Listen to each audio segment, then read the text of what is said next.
चीकू जी। राधे राधे महाराज जी। महाराज जी, मैं जानना चाहता था कि जब अपने शरीर छोड़ते हैं तो क्या हमें एक बार उनसे आगे परलोक में मिलने का मौका मिलता है?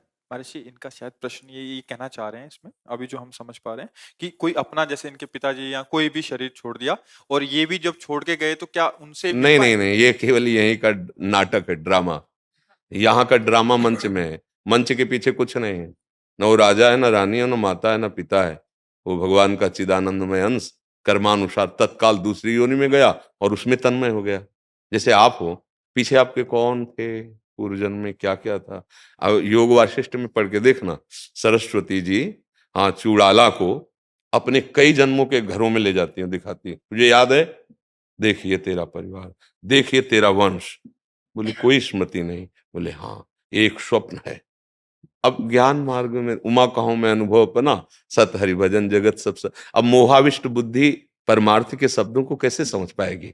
जब तक मोह कलिल से बुद्धि निकलेगी नहीं, तब तक विवेक नहीं हो। विवेक के बिना हम कैसे समझ पाएंगे ये अध्यात्म की बात? बच्चा, ये जितने भी हमारे आपके रूप हैं, ये न पहले कभी थे, न बाद में कभी रहेंगे। ये बीच में केवल भास रहे हैं।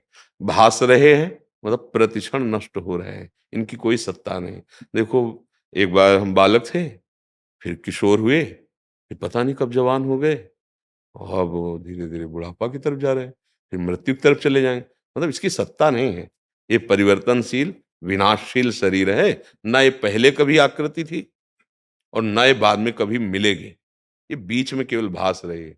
ऐसे ही ना पहले संबंध था, न बाद में संबंध रहेगा, बीच में केवल भास रहा है। अव्यक्तादीन भूतानि व्यक्त मध्यानि भारत, अव्यक्त अव्यक्त निधनान्येव तत्र का परिदेवना। अर्जुन, ये सब राजा लोग, ये सब, ये रूप पहले नहीं था, बाद में भी ये नहीं रहेगा, बीच में केवल भास रहा है। समझ पा रहे हैं? हाँ, जब भजन करोगे तब असलियत बात समझ में आएगी। ये एक दीर्घ स्वप्न जैसा है।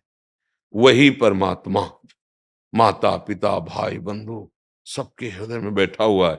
और ये बाहरी घड़े जो है, ये परिवर्तनशील है, वो अपरिवर्तनशील है। बहुत घड़े होने के कारण उसे बहुत रूपों में कह दिया गया, बकाया है नहीं वो बहुत रूप में, वो एक है। जैसे 1 करोड़ घड़े रखे हो और जल भरा हो, द्रवित पदार्थ हो उसमें, तो आपको प्रतिबिंब सूर्य या चंद्र का 1 करोड़ दिखाई देगा, पर है नहीं, वो एक है। ऐसे एक परमात्मा सबको व्याप्त करके विराजमान है। एक परमात्मा में सब विराजमान है। यो माम पश्यति सर्वत्र सर्वम च मयि पश्यति, तस्याहम न प्रणश्यामि सच में न प्रणश्यति। जो सब में मुझको देखता है और मुझ में सबको देखता है, मैं उसके नेत्रों से कभी ओझल नहीं होता हूं, भगवान कह रहे हैं। अब ये बड़ा कठिन विषय है, सब में भगवान को देखना और भगवान में सबको देखना। इसका रहस्य ये हुआ कि सूक्ष्म से सूक्ष्म जो आप दूरबीन से भी नहीं देख सकते, वहां भी भगवान विराजमान है, सब में। जैसे हाथी में भगवान विराजमान है, तो चींटी में भी विराजमान है, अणुअणियान। और इतने महान है कि पूरे ब्रह्मांड जो है, जैसे गूलर के पेड़ में गूलर के फल नहीं लगे रहते, तो दिखरावा माते तिन अद्भुत रूप प्रचंड, रोम रोम प्रतिलागे कोटि कोटि ब्रह्मांड। ब्रह्मांड निकाया निर्मित माया, रोम रोम प्रतिवेद कहे। ऐसे भगवान महान से महान और इतने छोटे से छोटे हैं कि चींटी के भी हृदय में आराम से सोते हैं। अणु अणियान महतो महियान। ये जो जान गया, भगवान उसके नेत्रों से कभी ओझल है। सब में भगवान और सब भगवान में। केवल ये बाहरी जो रूप है, इसी से हटने के लिए आदेश किया है भगवान ने। सबकी ममता ताग बटोरी, मम पद मन ही बांध बटोरी।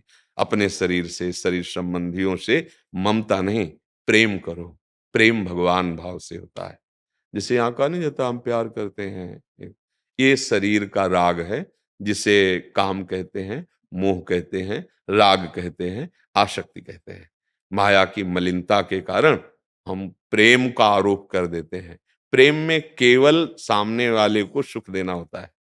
उसके किसी भी व्यवहार से अपने अंदर यदि असंतुष्टता पैदा हो रही, तो स्वार्थ होता है, प्रेम नहीं होता है। इसीलिए जो महान भक्त होते हैं, चाहे जितना बड़ा दुख आवे या सुख आवे, ना हर्षित होते हैं और ना वो शोकित होते हैं। हर्ष और शोक दोनों में समान, क्योंकि उनकी कोई चाह नहीं है। सुख दुखे समय कृत्वा लाभालाभ हो जाए आज हो, क्योंकि वो भगवान से प्यार करते हैं। इसलिए हर कष्ट और हर प्रशंसा, मान सम्मान, निंदा अपमान तिरस्कार उनके लिए कोई महत्व नहीं रखता। दोनों में कोई महत्व, क्योंकि उनका महत्व केवल भगवान, ये इसे प्यार कहते हैं। देखो अपने लोग भला प्यार करते हैं किसी से? जब ये थर्मामीटर डाल के देखो तो स्वार्थ के अनुसार हम चल रहे हैं। हमारे मनोनुकूल आप हैं तो आप हमारे दोस्त हैं, मन के प्रतिकूल हो गए तो आप हमारे दोस्त नहीं रहे। या हम जो कुछ देखकर आपसे प्यार कर रहे हैं वो हमें मिलता रहा तो आप हमारे प्यारे, और जब वो मिलना बंद हो गया तो आप हमारे प्यारे नहीं। ऐसा ही सृष्टि का, तो ये प्यार नहीं है। प्यार होता है प्रभु को देखकर। सच्चिदानंद भगवान सब में है, उन्हीं के भाव से माता पिता पत्नी पुत्र परिवार पति सब में भगवत भाव करके यदि हम उपासना करें तो हम जीवन मुक्त हो जाए। इन रूपों का कोई महत्व नहीं है। कोई जैसे लोगों को रहता है ना, हमारा नाम हो जाए, भगवान का तो नाम तुम जप नहीं रहे हो, तुम्हारा नाम कौन जपेगा? नहीं, तुम जीवन मुक्त परमहंसों की स्थिति को प्राप्त करने के लिए ये मानव देह प्राप्त किया है। तुम्हारा स्वरूप ही है भगवदानंद। ये रूप बच्चा टिकाऊ नहीं है, नहीं? पहले दाढ़ी मूछ नहीं थी, अब दाढ़ी मूछ आ गई, अब वो भी झरने लगी, पीले सफेद होने लगी। कुछ दिन बाद ये चेहरा ऐसे सिकुड़ जाएगा, मृत्यु हो जाएगी। इसका कोई महत्व नहीं। ये थैला है। कल हमने चर्चा में कहा था कि जैसे अलग अलग फैक्ट्री होती है ना, ये फैक्ट्री है मलमूत्र बनाने की। चाहे जितना सुंदर पेय पियो मूत्र बन जाएगा, चाहे जितना सुंदर खाओ मल बन जाएगा। बस इससे एक सार्थक काम है, आप अपने स्वरूप को जान सकते हो या श्री भगवान का दर्शन करके मुक्त हो जाओ संसार से। नहीं तो जो आप जितने भोग हैं सब पशुओं को भी प्राप्त है। फिर मानव देह दुर्लभ क्यों कही गई? भगवान की प्राप्ति के लिए। तो जितने भी ये रूप है ये सब स्थायी नहीं है, अस्थायी है, परिवर्तनशील है। यहाँ खत्म हुआ तो देखो जला नहीं दिया जाता रूप। भगवान का जो रूप है वो चिदानंदमय सच्चिदानंद त्रिकाल सत्य है। सच्चिदानंद रूपाय विश्वोत्पत्ति आदि हेतवे तापत्रय विनाशाय श्री कृष्णावयम नुमा। चिदानंदमय देह तुम्हारी, पांच भौतिक थोड़ी भगवान, हमारी पांच भौतिक है और ये नष्ट हो जाएंगे। पांचों भूत अपने अपने में मिल जाएंगे, उनके मिलान से आकृति बनी, न पहले आकृति थी न बाद में रहेगी। आप समझ पा रहे? अजय कुमार जी, राधा वल्लभ श्री हरिवंश महाराज जी, आपके चरणों में कोटि कोटि प्रणाम। महाराज जी, मन वाणी कर्म से परहित करना तथा ईश्वर का साक्षात करना ही लक्ष्य बताया गया। इसमें ईश्वर का साक्षात्कार क्या है, कृपया समझाइए। आप अपने स्वरूप के विषय में कुछ जाना, कुछ सुना, कुछ पढ़ा? स्वरूप के विषय में क्या है? उसी स्वरूप के हैं महाराज जी, परमात्मा स्वरूप है, पहचान नहीं पाते हैं। नहीं, आप अपने को क्या मानते हैं? मैं परमात्मा स्वरूप मानता हूँ सर। नहीं, आप देह अपने को सच्चाई से मतलब मैं देह नहीं मानता, अंदर से एकदम अंदर से। हाँ, तो आपको कुछ बुरा भला भी नहीं लगना चाहिए और कुछ फिर उन्नति अवनति नहीं लगनी चाहिए और फिर कुछ कोई क्रिया नहीं बचती है। स्वाभाविक जो हो रहा है, ना कुछ प्राप्त करना है और ना कुछ जानना है। इसके प्राप्त करने के बाद कुछ प्राप्त करना बाकी नहीं रहता, इसके जानने के बाद कुछ जानना बाकी नहीं रहता। वो अपना आत्म स्वरूप है, वही श्री भगवान है जिनको परमात्मा कहा गया है। अंश का मतलब होता है वही, दूसरा नहीं होता। अंश केवल जीव देहाभिमान के कारण जीवत्व भाव को कहा गया, नहीं वही आत्म स्वरूप है। अगर उसका ज्ञान हो गया तो फिर प्रश्न की जरूरत क्या है? तो प्रभु मन से ही इसको अनुभव करना है। नहीं होता। जैसे चित्रकूट के घाट पे गोस्वामी जी ने दर्शन किया, ऐसा आप देखो, बात जहां आत्म स्वरूप की आती है वहां मन का और बुद्धि का प्रवेश नहीं है, इनका त्याग है, तब दर्शन का अधिकारी होता है। और जब भक्ति के विषय की बात होती है तो मैं शरीर सहित प्रभु की दासता स्वीकार की जाती है। स्थूल शरीर, सूक्ष्म शरीर, कारण शरीर, तीनों शरीर सहित मैं स्वयं प्रभु का दास हूं। गोस्वामी जी ने इसी दासत्व भाव से श्री हनुमान जी की कृपा से सिया राम जी की तरफ प्रीति और राम लखन जी के दर्शन प्राप्त किए। समझ रहे हो आप? दोनों मार्गों में एक है अहम ग्रह उपासना, वही परमात्मा स्वरूप आत्म स्वरूप है, और एक है भक्ति, आप ही आप हो हे प्रभु। यहाँ भी आप हो, बाहर भी आप हो। एक मार्ग चयन करना होगा। यदि आप भक्ति मार्ग से चल रहे हैं तो भगवान के सच्चिदानंद वपू का साक्षात्कार करना हमारा परम कर्तव्य बन गया। तो भगवान की लीला गायन करना, लीला श्रवण करना, नाम जप करना और उनकी आराधना, समस्त समाज को भगवान का स्वरूप मान करके उसका हित का भाव रखना, मृदु वचन बोलना और कोई भी हमारे जीवन में पापाचरण न रह जाना। और शरीर, मन, बुद्धि, स्वभाव, ये तीनों आ गए तीनों शरीर में, ये सब भगवान के दासत्व में समर्पित कर देना। तनु वांग मनो फिर अमलई सोहम त्वयि वाश्रिता। मैं इस शरीर, मन, वाणी सहित अमलई, किसी कामना से युक्त होकर नहीं, मैं आपको समर्पित करता हूं। तो दासत्व सिद्ध हो जाता है और वो अभेद तत्व को जान भी जाता है। मम दर्शन फल परम अनुपा, जीव पाव निज सहज स्वरूपा। उसे आत्मस्वरूप का बोध भी हो जाता है और भगवत साक्षात्कार भी हो जाता है। जब तक हम प्रभु की नाममयी वृत्ति अखंड और लीला श्रवण इतना कि और कुछ बात सुननी अच्छी न लगे, जिनके श्रवण समुद्र समाना, कथा तुम्हारी सुभग सरिनाना, भरे निरंतर होए न पूरे, तब उसके हृदय में लीला श्रवण करते करते जब मोह मल का नाश हो जाता है तो प्रेम उदय होता है। उसी प्रेम में अपने भगवान का साक्षात्कार करता है, चाहे हृदय में या बाहर, कहीं भी जहां आरोपित करेगा वहीं भगवान प्रकट हो जाएंगे, क्योंकि प्रभु सर्वत्र हैं। खंभे में तो नरसिंह भगवान प्रकट हो गए खंभे से। जहां भाव करोगे, जहां, वहीं भगवान प्रकट हो जाएंगे। चित्रकूट, अयोध्या, मथुरा, काशी, वृंदावन, जहां भाव करो, या अपने घर में या अपने हृदय में, आप जैसी भावना करो, ये था माम प्रपद्यन्ते तास तथैव भजाम्यहम्। आप जैसा भाव करोगे कि मुझे तो वृंदावन जाने पर ही प्रभु मिलेंगे, वो मिलेंगे। नहीं, प्रभु तो हर समय मेरे पास है, तो आपको अनुभव होगा हर समय मेरे पास है।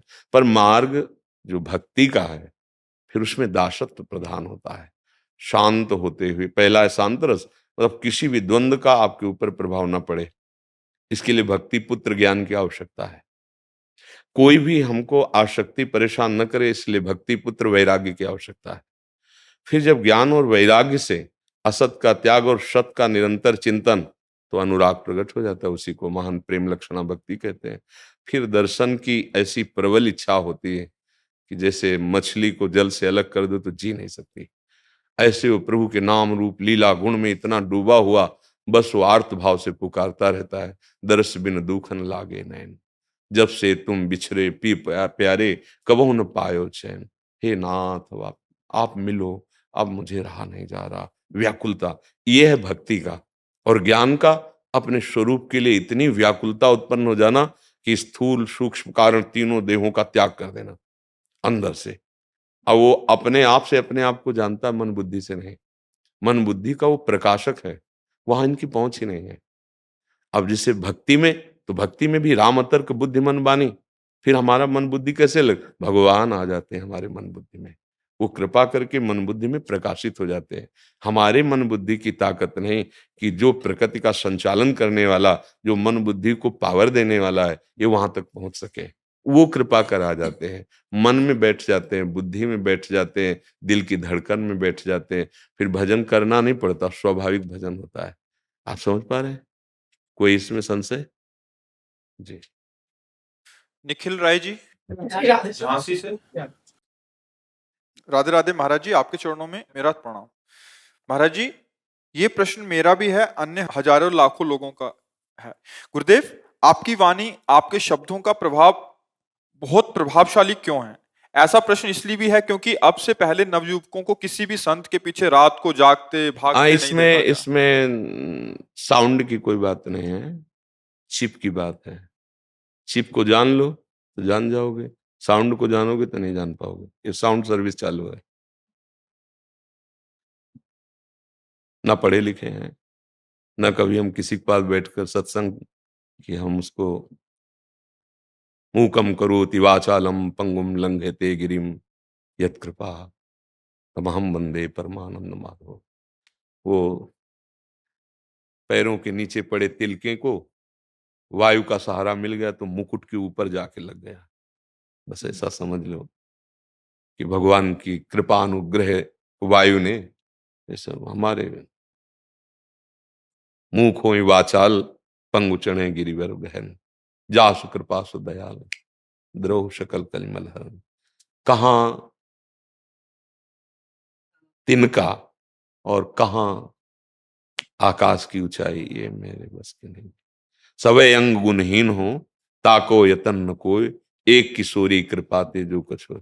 मेरी लाडली जो रीझ गई और वही सब कर रही हैं, यहाँ मैं कहीं नहीं। जब मैं था तब हरि नहीं, अब हरि हैं, मैं नाई। समझ पाओ तो समझ पाओ, नहीं तो राधा राधा। लेकिन गुरुजी ऐसा क्यों है? आपको देख के क्यों आंसू आते हैं? किसी और को देख के आंसू क्योंकि हमारे आंसू आ रहे हैं संत इसलिए। और संत तो बहुत हुए, लेकिन ऐसे आंसू नहीं नहीं, ऐसा मत कहो, नहीं ऐसा नहीं है कि, देखो हम क्या है कि सुनेरी मैंने निर्बल के बलराम। ऐसा पहले कभी नहीं हुआ, जैसा अब हो रहा है ऐसा पहले कभी नहीं हुआ कि देखो हम में कोई बल, मेरी बात समझो, मेरे कोई बल नहीं, बच्चे का काम है रो देना, हमारे में कोई बल नहीं है। तो गोद में कृपा संभाले हुए बस, ये सब कहीं किंचन मात्र, न हमारे बुद्धि बल है न शरीर बल, दोनों किडनी फेल हैं, किसी योग्य नहीं। बस ये है कि वो जिसे परम योग्यता कहते हैं, वो कहीं भी बैठ सकती है, कहीं भी अपना अधिकार, उनकी ऑफिसें हैं, सब हृदय वो बैठ सकते हैं उनका। इसमें काहू को बस आए जो कछ हो, सब तिहारी कृपा से बिहारी बिहारिन, ये मेरी महारानी जू का है और कुछ नहीं। नहीं तो हम बुलाएं भी तो 4 आदमी नहीं आएंगे हमारे बुलाने से। वहां 2 किलोमीटर जहाँ गेट से निकलते हैं यहाँ तक, बच्चे बूढ़े सब जवान सब, तो हम जब उनके दर्शन करते हैं सबके ना, तो हमें सिर्फ लाडली जू का दुलार दिखाई देता है कि मेरे प्रियाजू इतने रूपों में मुझे प्यार कर रहे हैं। ना कोई तपस्या नहीं, कोई साधना नहीं, कोई ज्ञान नहीं, हम कोई वेदांत या वेदज्ञ या व्याकरणाचार्य ऐसा कुछ नहीं। गांव के एक स्कूल में कक्षा 9 तक पढ़े हैं। हाँ ये जरूर है कि जीवन में प्रभु के सिवा ना कुछ था ना है, आगे प्रभु जाने। बस जो कुछ आपको देखने को मिल रहा है या सुनने को मिल रहा है, ये प्रभु का मिल रहा है, मेरा नहीं। क्योंकि हम तब दावा पेश कर सकते हैं जब हम व्याकरण पढ़े हों बैठ करके खूब ऐसा। बस ये है कि जैसे छोटे बच्चे को माँ उंगली पकड़ के चलाती ना, अब वो कहाँ जाके चढ़ा के दर्शन करवा दे, वो माँ की महिमा है। ऐसे प्रभु की कृपा, बस ऐसा चल रहा है। अपने में न कोई बल, न शारीरिक बल है न बौद्धिक बल है। हमसे कहा जाए प्रश्न का उत्तर, तो हम खुद सुनते हैं प्रश्न का उत्तर। सच्ची मानो ना, प्रश्न का उत्तर जैसे हुआ तो उसे हम खुद सुनते हैं कि कहाँ से कैसे प्रभु दे रहे हैं। मेरी क्षमता नहीं कि मैं उसका उत्तर दे सकूं। बस इतना अगर समझ पाओ तो समझ लो, नहीं तो राधा राधा है। तब हम चिकित्सक हैं, जब बच्चे को बचाते हैं एकदम न्यू बॉर्न बेबी को, जिसको कि कोई ज्ञान नहीं होता है, तो फिर जैसे राधा राधा करते हैं तो उसमें से कुछ बच जाते हैं और कुछ सर अपना प्रयास बचाने का होना चाहिए। सर, जैसे आपने कहा था कि वो जब 7 घंटे के अंदर वो हो जाते तो उनकी गति बन जाती है, अगर उनके कान में आवाज चला गया। हाँ पक्का पक्का पक्का, इसमें कोई संशय नहीं। हाँ अपना प्रयास बचाने का है, और जब हम राधा राधा बोल रहे हैं ना, तो उस जीव का निश्चित कल्याण होगा, इसमें संशय नहीं करना चाहिए। काशी में भगवान शिव मच्छर आदि जो छोटे छोटे जीव जिनको कोई ज्ञान नहीं है, तारक मंत्र भगवान नाम सुनाकर मोक्ष पद देते हैं। ये बहुत बड़ा आपका कार्य है। यदि आप राधा राधा उस वातावरण में, हाँ आप जैसे राधा राधा बोल रहे हैं तो यमदूत नहीं आएंगे उसके समीप, क्योंकि उस वातावरण में नाम चल रहा है, भगवान नाम चल। जैसे पुत्र के बहाने से नारायण बुलाया ना, तो 1 सेकंड नहीं लगा, भगवान के पार्षद आ गए और यम पास को काट करके और उनको डांटा कि जिसके मुख से एक बार हरि का नाम निकल गया तुम्हारा अधिकार खत्म। तो आपने तो राधा नाम सुना दिया, अब उस जीव का परम मंगल होगा। अगर जन्म भी होगा तो ऐसी जगह कुलवान श्रीवान और भक्ति संपन्न जहां उसका परम मंगल हो जाएगा। बस अपना उद्देश्य बचाना और उसका मंगल करना है। और आपको हम धन्यवाद देते हैं कि आप ऐसे लौकिक कार्य में भी प्यारी जीव का नाम उच्चारण करते हैं और उस जीव का मंगल चाहते हैं। सर महाराज जी आपसे सुने तब से शुरू किया है। हाँ बिल्कुल धन्यवाद है। आप ऐसा ही प्रयास करिए तो आप उनके लिए प्रयास करेंगे और कोई आपके लिए प्रयास करेगा कि आपकी गति बन जाएगी। ध्यान रखना, जैसे आप व्यक्त केवल मनुष्यों को देख रहे हैं, ऐसे अव्यक्त महात्मा हैं, ऐसी सामर्थ्यशाली हैं कि हर खोपड़ी को देख रहे हैं, आप जरा सा भाव बढ़ाइए तो आपको दर्शन होने लगेंगे। बड़े बड़े महापुरुष यहाँ हैं, अव्यक्त महापुरुष हैं। ये सृष्टि ऐसी नहीं, बस 3 गुणों से संचलित हो देखते रहते हैं, सृजन होना, संहार होना, पालन होना, वो निरपेक्ष रहते हैं। और जहां कोई निकलना चाहता है, बस उसको पर उनकी कृपा हो जाती है। ऐसी कृपा हो जाती है कि वो फिर सतमार्ग में बढ़ता चला जाता है। अगर महापुरुषों की कृपा ना हो तो हम इस दलदल से निकलना भी चाहे तो नहीं निकल सकते। जैसे दलदल में ना स्वयं निकलना चाहे तो और धंसता चला जाए। तो जरूर महापुरुषों की कृपा होती, वचन के द्वारा, दृष्टि के द्वारा, संकल्प के द्वारा। 3 प्रकार से कृपा दृष्टिपात होता है।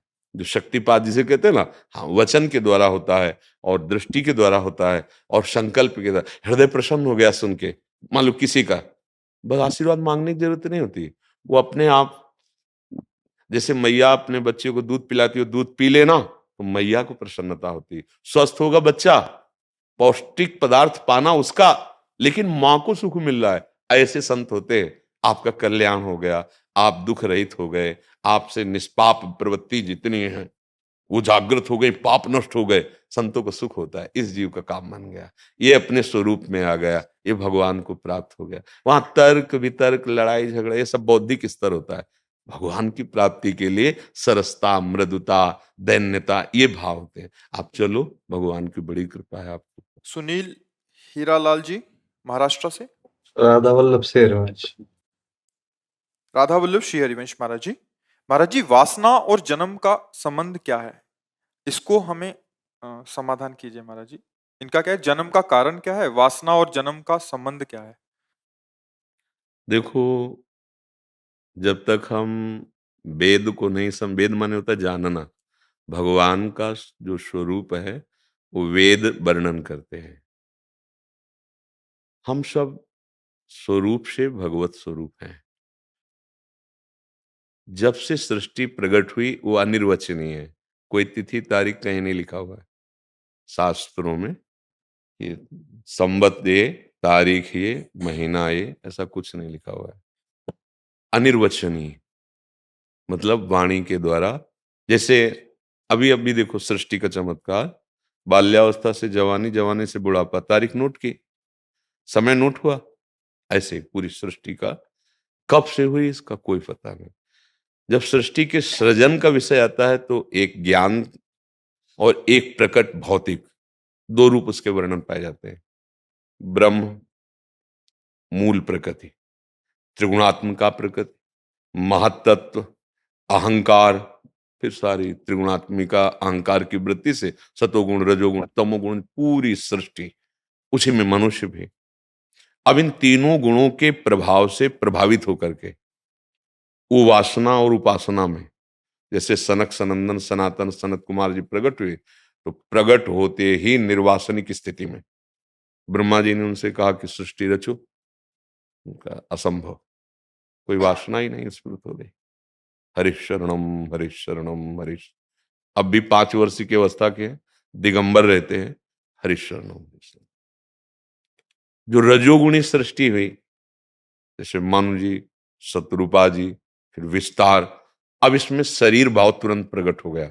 जैसे भूमि परत भा ढाबर पानी, तिम जीवहि माया लपटानी, बिल्कुल स्वच्छ जल आता और भूमि स्पर्श करते ही रज के स्पर्श से वो मलिन हो जाता है। ऐसे इस देह में आया, क्यों आया, क्या कारण था? तो वेद एको हम बहुश्यामा, ऐसे ही उस परमात्मा का मन में स्फुरण हुआ, इच्छा हुई, मैं एक बहुत रूपों में हो जाऊं। अगर प्रगट भौतिक उदाहरण में देते हैं तो भगवान नारायण की नाभि से कमल प्रकट हुआ, कमल से ब्रह्मा प्रकट हुए, ब्रह्मा से संपूर्ण सृष्टि का पूरा होते हुए भागवत में लिखा हुआ है। और अगर इसे वेदांत दर्शन से देखते हैं तो ये इच्छा ही, मैं एक बहुत रूपों में हो जाऊं, वो विस्तार को प्राप्त हो गई। अब उस इच्छा से इतनी इच्छाएं प्रकट हो गई कि हमें जो जो रूप मिलता गया हम उसे अपना स्वरूप मानते गए। अब यहां से वासना का खेल शुरू हो गया। हम स्त्री, हम पुरुष, हम पशु, हम पक्षी, हम जिस योनि में जाते उसी में तन्मय हो जाते। अब ये तन्मयता हटा दो तो अपने स्वरूप में आ जाओ। जानत, देखो बड़ा गूढ़ विषय गोस्वामी जी ने कहा, सोई जाने जे देव जनाई, तो हुआ क्या? बोले जानत तुम्हें तुम्हें हो जाई। मतलब वो आपको जाना तो आप ही बन गया। बन क्या गया? वो आप ही था, आप ही है, आप ही रहेगा। ब्रह्मविद ब्रह्मविभूत, विद माने होता है जानना।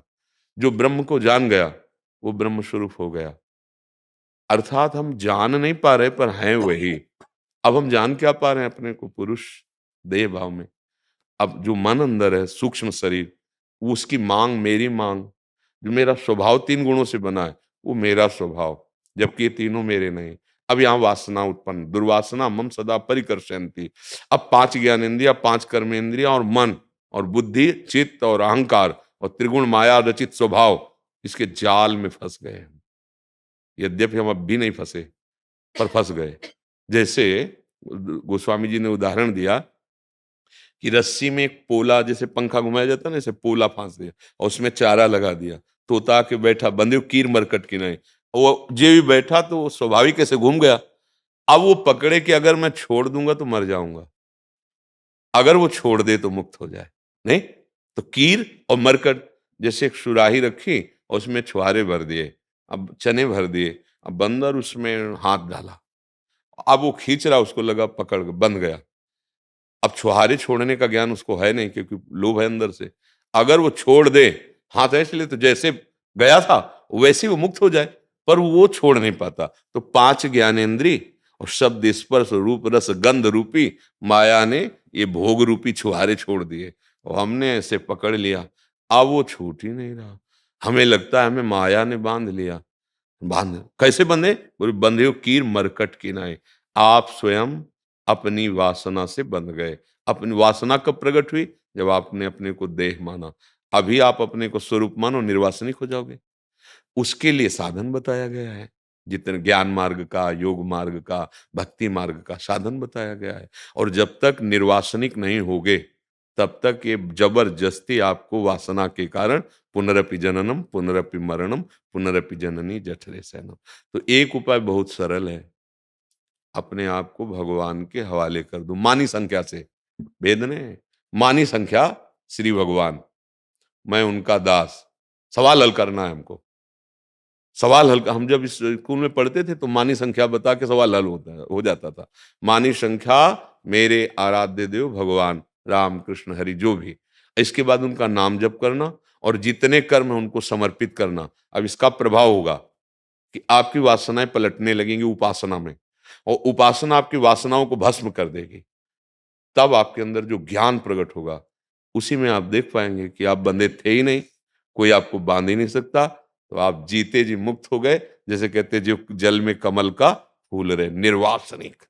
निर्वासनिक जीवन मुक्तता, जन्म मृत्यु के बंधन से मुक्त। वासना काल कर्म स्वभाव गुण, इसके अनुसार उसको बार इसी चक्र में घूमना पड़ता है। बस ये समझना है, और कोई नहीं है, दूसरो न कोई। अब चाहे भक्ति से पहुंचो, ज्ञान से पहुंचो, पहुंचना यही है। और जब कोई पहुंचा है उसने यही अनुभव किया है, प्रभु के सिवा भक्ति, आत्मा के सिवा ज्ञान, परमात्मा के सिवा योग, ब्रह्म के सिवा वेदांत कोई नहीं है। बस ये जितना अपनों को नानात्व दिखाई दे रहा है, तो वेद कहता है ब्रह्म सत्यम जगन मिथ्या। काम मिथ्या समझ पा रहे हैं। हमारी बुद्धि आसक्ति राग मोह इससे मलिन हो गई है। निरासक्त मोह रहित भगवान के भजन से वृत्ति होगी। इसलिए भजन आवश्यक है। चाहे जिस मार्ग का पथिक हो, हम खूब जोर जोर से चिल्ला के कहते हैं नाम जप करो, भगवद आश्रित रहो, बुरे कर्म मत करो, अच्छे कर्म भगवान को समर्पित करो, अभी आप आगे बढ़ जाएंगे। बुरे कर्म से क्या होता है कि जैसे धूल पे धूल जमती चली जाए शीशे पे, अब हम कैसे देख पाएंगे शीशे पे? उसको पहले धूल साफ करना होगा ना। तो तोरा मन दर्पण कहलाए, अब इसको साफ करना है। भगवान कह रहे, देखो बहुत सुंदर बात कह रहे, निर्मल जन मन सो मोहि पावा। अब बता रहे अपनी प्राप्ति का उपाय। बोले मन रूपी दर्पण को तुम साफ कर लो तो वही मेरी झांकी मिल जाएगी, क्योंकि इंद्रियाणाम मनस्यास्मि। अब मन अगर गंदे आचरण में लगा हुआ है संसार के भोगों में लगा हुआ है तो मलिन होता चला जाएगा। भगवत साक्षात्कार की बात ही नहीं आएगी मन में। भोगेश्वर प्रसक्ता नाम तया प्रहत चेतसाम व्यवसायत्मिका बुद्धि समाधो न विधीयते। जिसका मन भोगों में, ईश्वर में अपरित हो चुका है, वो ये सोच ही नहीं पाता कि भगवान की प्राप्ति करनी है। बहुत बढ़िया अवसर है कि आपके अंदर प्रश्न है। नहीं, भोगों में प्रश्न ही खत्म हो जाता, जिज्ञासा ही खत्म हो जाती। अगर हम संत के पास भी जाएंगे, भगवान के मंदिर जाएंगे, तो उन्हीं भोगों को मांगेंगे। बड़े भाग्यशाली हैं जिनको इतनी चेतना जागृत हुई कि हमारा विषय भोग नहीं है, हमारा विषय जो स्वरूपानंद है, भगवदानंद है, ज्ञानानंद है, प्रेमानंद, वो हमारा विषय। इनसे अनंत जन्म बीत हो गए, अभी तक तृप्ति नहीं हुई, पूरा जीवन ये भी व्यतीत होने जा रहा है, अभी तक तृप्ति नहीं। अब तो जाग जा, अब तो होश में हो जाओ कि झूठा इंद्रजाल खेल है माया का, भ्रम का, और मैं फंसा हुआ हूं, मुझे मुक्त होना है। भगवद आश्रय, चाहे उसे गुरु आश्रय कहो, भगवद आश्रित होने पर हमें स्वरूप का बल मिलता है। हम सब अध्यात्म शक्ति खो चुके हैं, नहीं खो चुके? देखो, हम इतने कमजोर हो चुके कि इस नशे के बिना नहीं जी सकते, इस भोग के बिना नहीं जी सकते, इस व्यक्ति के बिना नहीं जी सकते, इसके बिना नहीं जी सकते। देखो, अंदर झांक के देखो कितना कमजोर कर दिया, जबकि आपको कोई आवश्यकता नहीं। आप पूर्ण काम है, सच्ची बात मानना। सहज सुख राशि, ईश्वर अंश, जीव अविनाशी, चेतन अमल सहज। बस पूर्ण काम फंस गया कामनाओं में, इस शरीर को लेकर के। अब ये अज्ञानी जी कैसे भाषा समझेगा?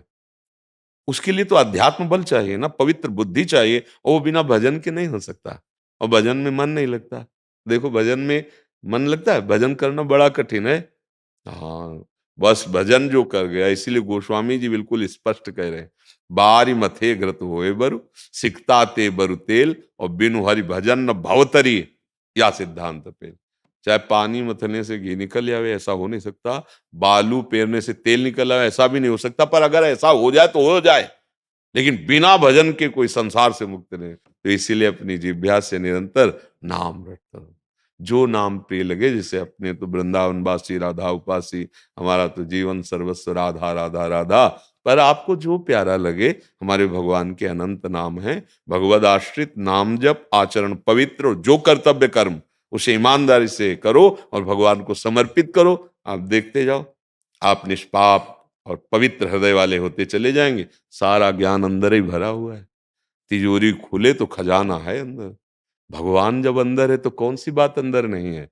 पर देखो, आंख मूंदो, कुछ नहीं नजर आता अंधकार के सिवा। इतना मलिन दर्पण हो गया, शीशा इतना गंदा हो गया कि अंधेरे के सिवा कुछ समझ में नहीं आता। और यही अगर साफ हो जाए तो खुली आंखों में जित देखूं तित श्याममयी है।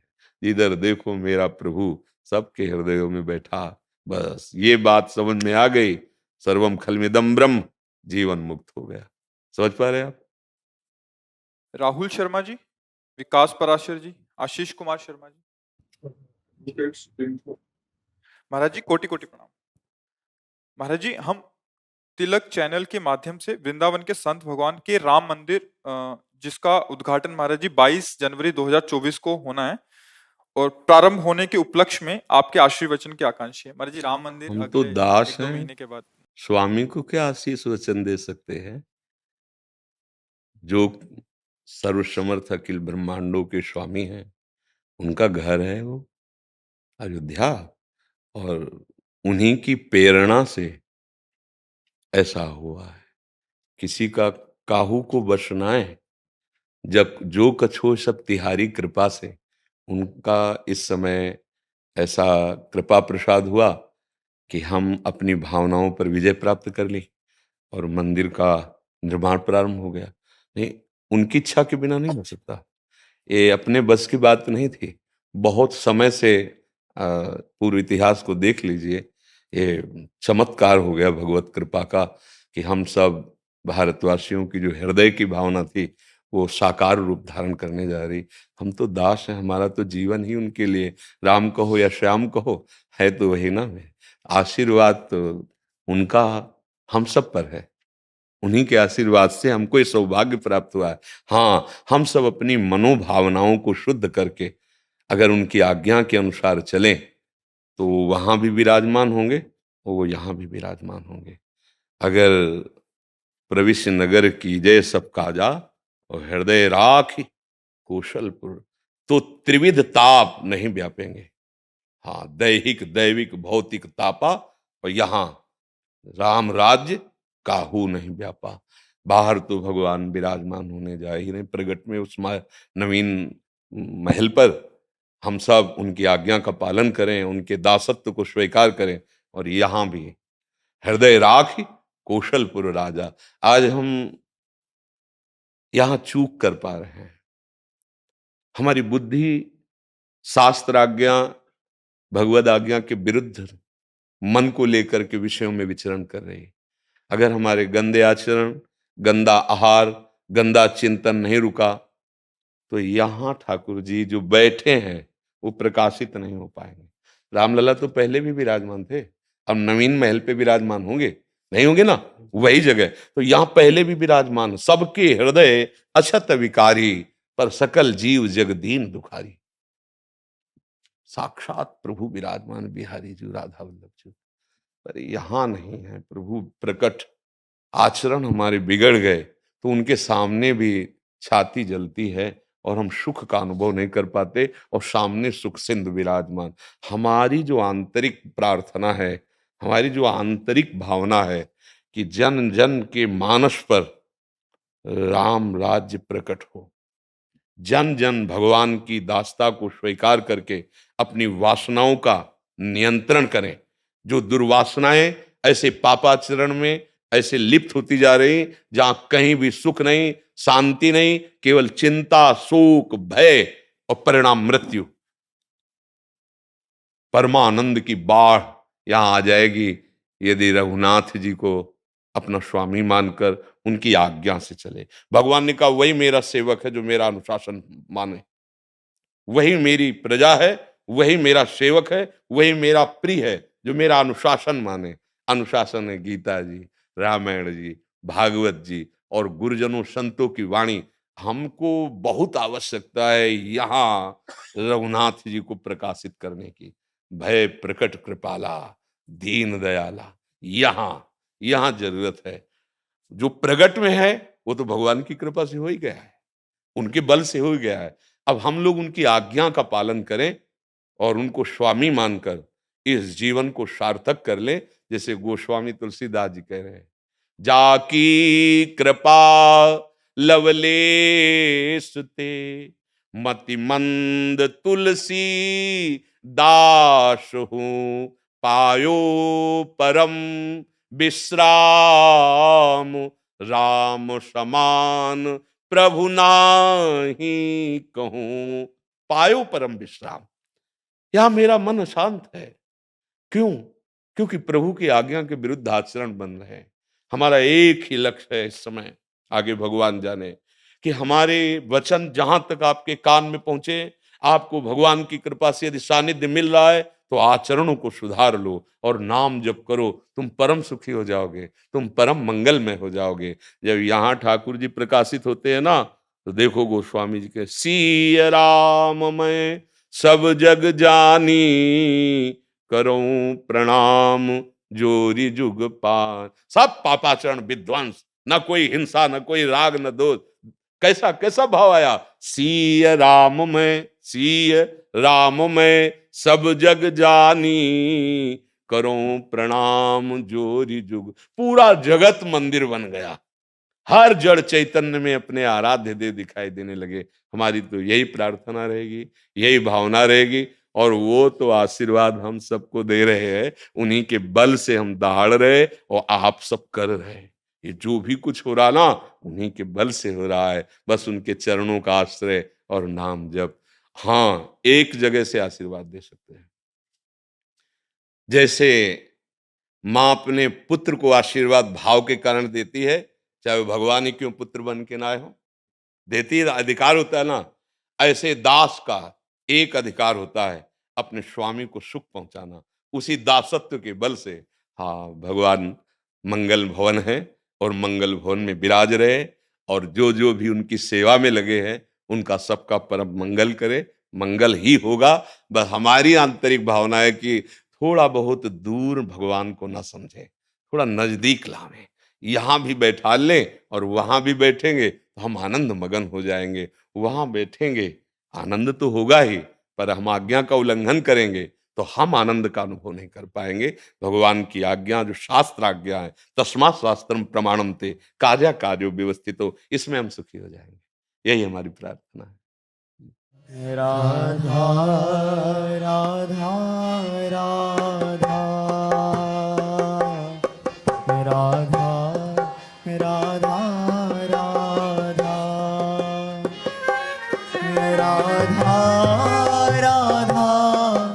राधा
राधा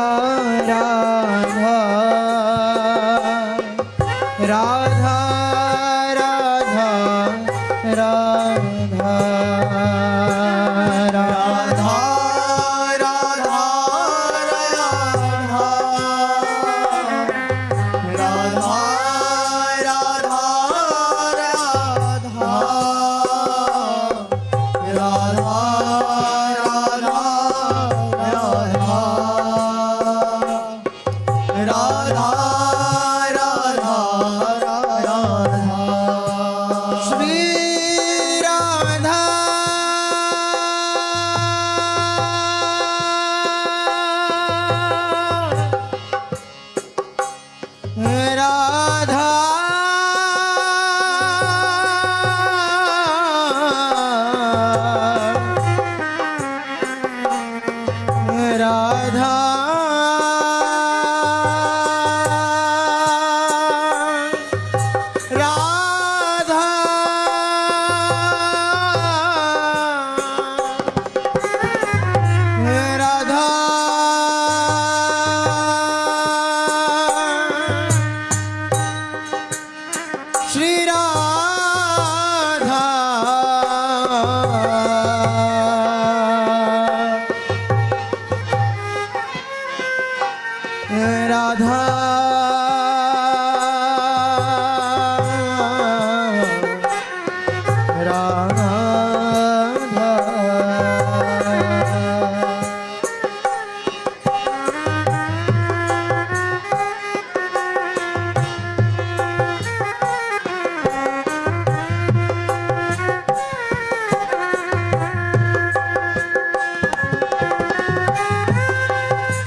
राधा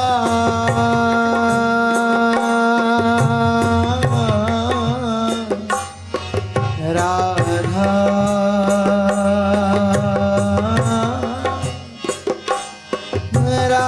राधा राधा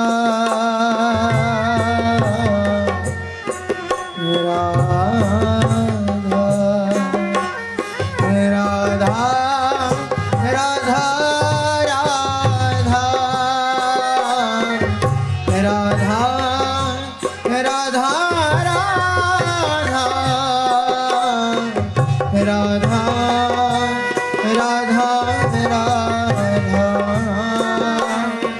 राधा राधा